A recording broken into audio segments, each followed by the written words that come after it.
Dharmapuri railway இணைப்பு திட்டம் அந்த திட்டத்தை பார்வையிடுவதற்காக தான் இன்னைக்கு தர்மபுரி ரயில்வே ஸ்டேஷன் தொடர்வண்டி நிலையத்துக்கு வந்திருக்கின்றோம். நம்மளுடைய மாவட்ட நிர்வாகத்திலிருந்து வந்திருக்கிறாங்க. அதே சமயம் தென்னக ரயில்வேயிலிருந்தும் இதை பற்றி எங்களுக்கு விரிவாக எடுத்துரைத்திருக்கிறார்கள். இந்த திட்டத்தை மொரப்பூர் தர்மபுரி சென்னை அந்த ரயில்வே திட்டத்தை ஒரு 84 வருடங்களாக தர்மபுரி மக்களுக்கான ஒரு திட்டமாகவே இருந்திருக்குது. அது கனவு திட்டமாக தான் இருந்திருக்குது. எல்லா மாவட்ட தலைநகரத்திற்கும் சென்னையிலேருந்து வந்துவிட முடியும், ட்ரெயின்லேயே வரலாம்.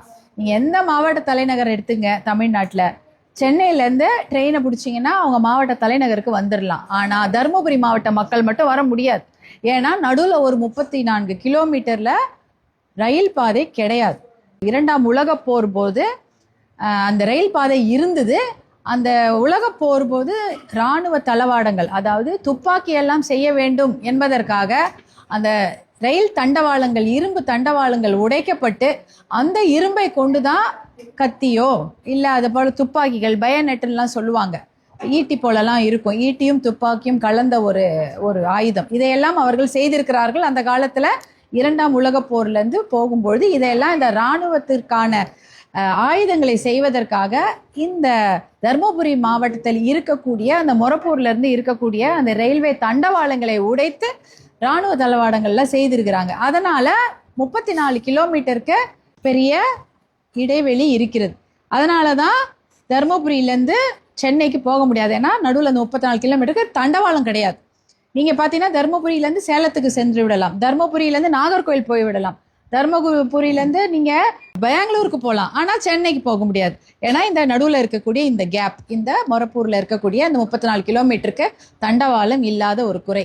இது 84 வருஷங்களாக அப்படியே இருந்தது. இந்த திட்டத்தை கொண்டு வர வேண்டும் என்று மிக மிக முயற்சி எடுத்து அதை இதுக்கு இந்த திட்டத்துக்கு முழு வடிவம் கொடுத்தது மருத்துவர் அன்புமணி அவர்கள். அவர் 2014 2019 வரை தர்மபுரி நாடாளுமன்ற உறுப்பினராக தேர்வு செய்யப்பட்டு அதற்கப்புறம் இந்த திட்டத்துக்காக கிட்டத்தட்ட 19 முறை 3 அமைச்சர்கள் அப்போ மாறிட்டாங்க. இருந்தாலும் அவர்களை எல்லாம் போய் சந்தித்து இந்த திட்டத்தை ரயில்வே பட்ஜெட்ல அனௌன்ஸ் பண்ண வைக்கிறாரு. கிட்டத்தட்ட அந்த 5 வருடங்கள்ல ரயில்வே பட்ஜெட்ல தமிழ்நாட்டுக்கு வந்த ஒரே திட்டம் தர்மபுரி மொரப்பூர் ரயில்வே திட்டம் தான். அதாவது பட்ஜெட்ல முதல்ல அனௌன்ஸ் பண்ண வைக்கணும். அனௌன்ஸ் பண்ணி வச்சாதான் அப்பனா இந்த திட்டம் இருக்கு, அதற்கு காசு ஒதுக்கீடு செய்யப்படும் அப்படின்ற ஒரு முடிவுக்கு அவங்க வருவாங்க.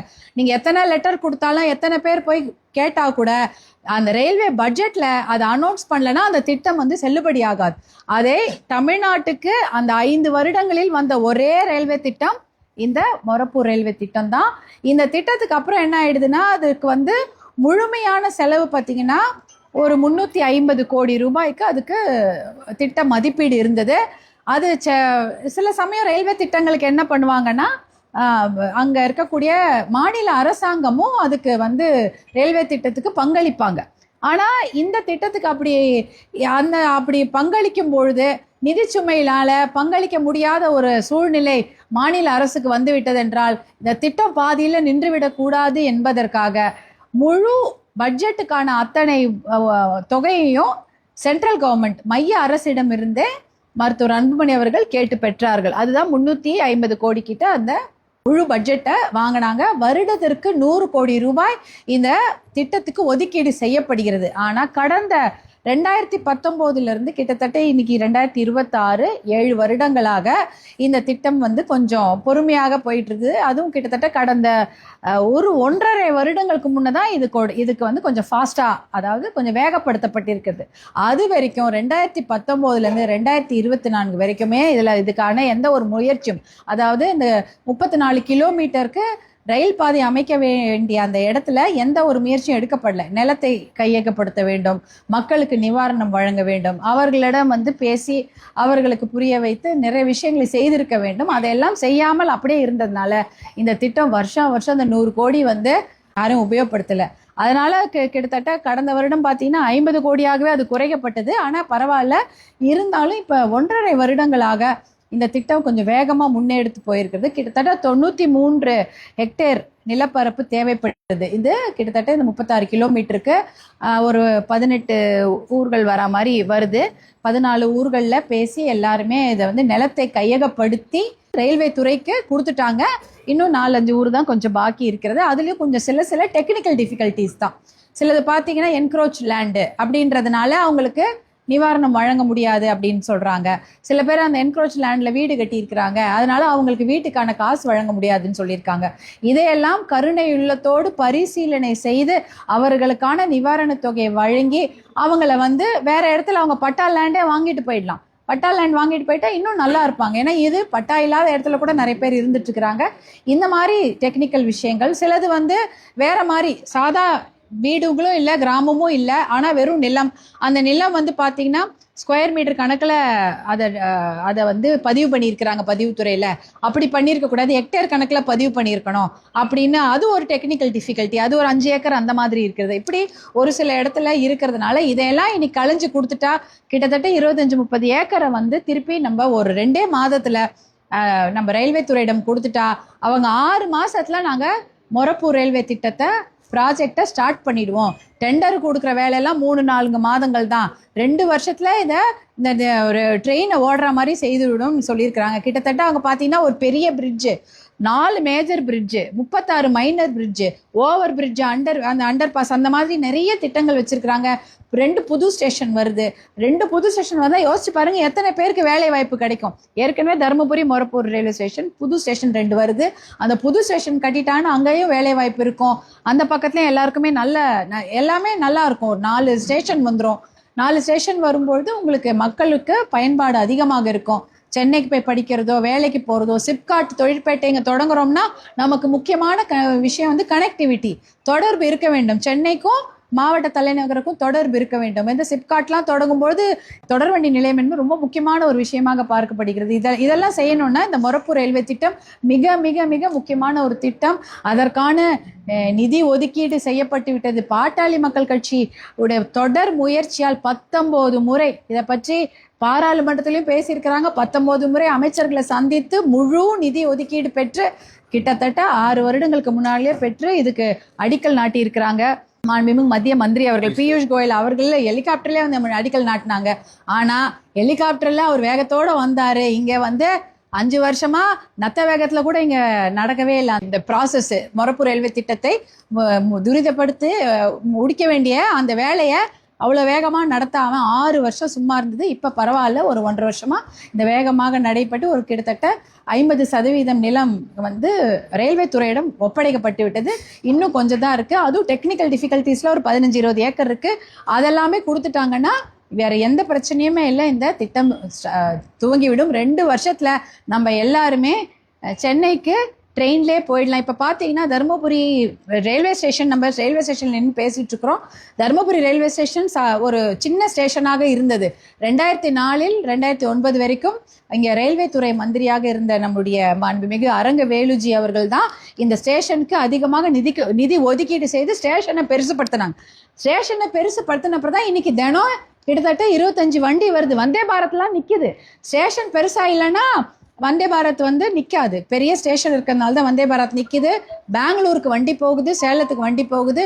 5 ரூபாய் 7 ரூபாய் வந்து தினம் ஒரு நாள். அந்த ரூபாயில் நம்ம பெங்களூர் போக முடியுது. யோசிச்சு பாருங்க, தருமபுரியிலிருந்து பெங்களூருக்கு எத்தனை செலவு பண்ணி ஒரு கார் எடுத்துகிட்டு போகணும், எவ்வளோ டீசல் செலவாகும், ஒரு ஆம்னி பஸ்ஸில் போனால் எவ்வளோ செலவாகும். ஆனால் அதெல்லாம் இல்லை. ஒரு 5 ரூபாய் 7 ரூபாய் சீசன் டிக்கெட் எடுத்துகிட்டு அதான் ஒரு நாளைக்கு வேலை போகுது. இதையெல்லாம் கொண்டு வந்தது பாட்டாளி மக்கள் கட்சியும் அங்க அமைச்சர்களாக இருந்த அரங்க வேலுஜி அவர்களும் மருத்துவர் அன்புமணி அவர்களும் தான் இதெல்லாம் இந்த திட்டங்களை கொண்டு வராங்க. இங்க இருக்கக்கூடிய எங்களுடைய சட்டமன்ற உறுப்பினர்களாக வெகு சிறப்பாக பணியாற்றி கொண்டு இருக்கக்கூடிய எங்களுடைய சட்டமன்ற உறுப்பினர்களாக இருந்த எங்களுடைய அன்பு அண்ணன் வெங்கடேஸ்வரன் அவர்கள்லாம் இதை வந்து துரிதப்படுத்தி இங்கே எத்தனையோ போராட்டங்களை பண்ணியிருக்கிறாங்க. அதனாலதான் இந்த நடந்திருக்குது.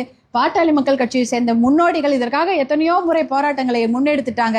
இப்போ என்னன்னா இதெல்லாம் நம்ம கேட்டு பெற வேண்டிய ஒரு நிலையில இருக்கிறோம். கண்டிப்பாக நாங்கள் மாவட்ட நிர்வாகத்திடம் பேசியிருக்கிறோம். அவங்க ஏற்கனவே இதற்கான வேலை தொடங்கி விட்டது. இன்னும் 2 மாசத்துல இந்த இந்த தொழில்நுட்ப சிக்கல்களை எல்லாம் சரி பண்ணிவிட்டு நிலத்தை வந்து ரயில்வே துறையிடம் கொடுத்து விடுவோம் என்று அவர்களும் நமக்கு வந்து ஒரு ஆறுதலாக சொல்லியிருக்கிறாங்க. ரயில்வே துறை அஃபிஷியல்ஸ் ரொம்ப ரெடியாக இருக்கிறாங்க. நிலம் கை வந்த உடனே அடுத்தது உடனே டெண்டர் விட்டு அந்த 2 வருஷத்தில் ஸ்டேஷன்லாம் சரி பண்ணி நாங்கள் மொரப்பூர் ரயில்வே மொரப்பூர் தர்மபுரி சென்னை அந்த ரயில் திட்டத்தை முடித்து விடுவோம் என்று அவங்க நமக்கு வாக்குறுதி கொடுத்துருக்குறாங்க. அதை துரிதப்படுத்துவதற்காக தான் இன்னைக்கு நாங்கள் இங்கே வந்திருக்கோம். இந்த புஷ்புல் ட்ரெயின் அதெல்லாம் எல்லாமே கொண்டு தர்மபுரியை பொறுத்த வரைக்கும் பாட்டாளி மக்கள் கட்சி கொண்டு வந்தது தான் திட்டங்கள். தர்மபுரி அரசு மருத்துவக் கல்லூரியாக இருக்கட்டும், தர்மபுரி ரயில் நிலையத்தை பெரிதுபடுத்தி எல்லா வண்டிகளும் வந்து நின்று போக வசதி செய்து கொடுத்ததும் பாட்டாளி மக்கள் கட்சியும் அதன் அமைச்சர்கள் தான். அதே போல மொரப்பூர் ரயில்வே திட்டத்துக்கு முழு நிதி ஒதுக்கீடு செய்து அதை ரயில்வே பட்ஜெட்டில் அறிவிக்க வைத்தது பாட்டாளி மக்கள் கட்சி தான். அதே போல் தொப்பூர் கணவாய் திட்டம், அந்த கணவாய் திட்டத்துக்கும் 2014 எத்தனையோ முறை அமைச்சர்களை பார்த்து அதற்காக பாராளுமன்றத்தில் பல முறை பேசி இதில் ஏகப்பட்ட சாலை விபத்துகள் நடந்து கொண்டிருக்கிறது. இதுக்காக நீங்கள் வந்து ஒரு திட்டத்தை கொண்டு வர வேண்டும். அந்த திட்டத்தை வரைவு செய்து அவங்க ப்ராஜெக்ட் ரிப்போர்ட் கொடுத்ததே மருத்துவர் அன்புமணி அவர்கள் தான். அதற்காக போயிட்டு மாண்புமிகு நிதின் கட்கரி அமைச்சர் அவர்கள் 10 நாளில் நிதி ஒதுக்கீடு செய்தார். நம்முடைய சட்டமன்ற உறுப்பினராக சிறப்பாக பணியாற்றிய நம்முடைய வெங்கடேஸ்வரன் அண்ணன் அவர்கள் டெல்லியில் போய் உக்காந்து இந்த திட்டத்துக்கு அவர்கிட்ட பேசி வாங்கிட்டு வராங்க. 10 நாளில் அந்த திட்டத்துக்கு சாங்ஷன் பண்ணி அதுக்கு நிதி ஒதுக்கீடு பெறப்பட்டதும் பாட்டாளி மக்கள் கட்சியும் அதன் அமைச்சர்களும் சட்டமன்ற பாராளுமன்ற உறுப்பினர்கள் முயற்சியால் தான். அதே சமயம் நீங்கள் எல்லாமே எல்லாருக்கும் தெரிஞ்சிருக்கோம், தர்மபுரி மருத்துவக் கல்லூரி. இப்படி எந்த ஒரு சிறப்பு திட்டம் தர்மபுரிக்கு வந்திருந்தாலும் அது பாட்டாளி மக்கள் கட்சியின் சாதனையாக தான் இருக்கும். இன்னும் அதை செய்ய நிறைய நாங்கள் தொடர் முயற்சியில் காத்து கொண்டிருக்கிறோம். இன்னும் நிறைய இந்த வருடங்கள் அதையெல்லாம் நாங்கள் வேகமாக முன்னெடுத்து செல்ல தயாராக இருக்கின்றோம்.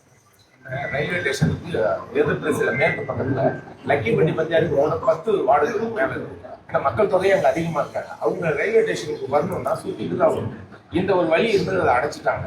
அதனால அவங்க ரொம்ப சுத்தி சிரமப்படுறாங்க. இந்த பாலத்தை எக்ஸப்ட் பண்ணி விட்டாங்கன்னா வரவங்க ஈஸியா இல்ல சொல்லியிருக்காங்க. அதை பத்தி அவங்க வந்து அதுக்கு தான் இப்போ அந்த சைடில் அந்த வீட்டுக்கார போகிற வரத்துக்கு அந்த பக்கம் சைடில் அனுமதி வாங்கி கொடுத்தாச்சு. இப்போ ரோடு கேட்கறது இப்போதான் மனு கொடுத்துருக்காங்க. இப்போதான் மனு கொடுத்துருக்காங்க. மாவட்ட சொல்லி அந்த ரோடு போட்டு கொடுத்துருக்காங்க. ஆமா, ரோடு வர மாதிரி இப்போ லேண்டு முழுமையாக ரயில்வே கிட்ட வந்து நம்ம மாவட்ட நிர்வாகத்தை ஒப்படைச்சிட்டாங்க. மாவட்ட நிர்வாகம் பெண்ணாகரத்துலேருந்து ரயில்வேக்கு ஒதுக்கிட்டாங்க. நாம் வெள்ளை அறிக்கைன்னா எல்லா ஃபேக்ட்ஸும் அவங்க கொடுத்துருக்குறாங்க. என்ன கடன் சுமை இருக்கிறது, என்ன மாதிரி எவ்வளோ செலவு பண்ணியிருக்காங்க அப்படின்னு சொல்லியிருக்காங்க. அதை நம்ம இன்னும் ஃபுல்லாக படிக்கணும். அது இன்னும் நிறைய நாம் ஆய்வுக்கு உட்படுத்தப்பட வேண்டிய விஷயம்தான். ஃபுல்லாக பார்த்தா தான் நிறைய தெரியும் அதில் என்ன இருக்குன்னு சொல்லிட்டு பார்க்கணும். ஆமாம், அது நம்ம தான் சொல்லிட்டு இருக்கிறோம். பாட்டாளி மக்கள் கட்சி எல்லா தேர்தல் பிரச்சாரங்களில் அதை தான் முன்னெடுத்து சொல்லியிருக்கிறாங்க. கடந்த 5 ஆண்டுகளில் அதிகமாக 5.5 லட்சம் சொல்லியிருக்கோம். இப்போ பார்த்தா 13 லட்சம் கூட கடன் இருக்கும் போல, லட்சம் கோடி நான் சொல்கிறது 5.5 லட்சம் கோடி கடன் என்பது தான் பார்த்துட்ருக்குறோம். அது வந்து நான் கூட பல முறை தர்மபுரியில் என்னுடைய தேர்தலில் பிரச்சாரத்தில் தான் சொல்கிறேன். 5.5 லட்சம் கோடி கடன் வாங்கினாங்க. அதில் ஒரு 1000 கோடியை கொடுத்துருந்தா தர்மபுரி மாவட்டம் பிழைச்சிருக்குமே, காவிரி உபரிநீர் திட்டத்தை செயல்படுத்தி இருக்கலாமே என்ற கோரிக்கைகளை கூட நாங்கள் அதில் தான் சொல்லியிருக்கோம்.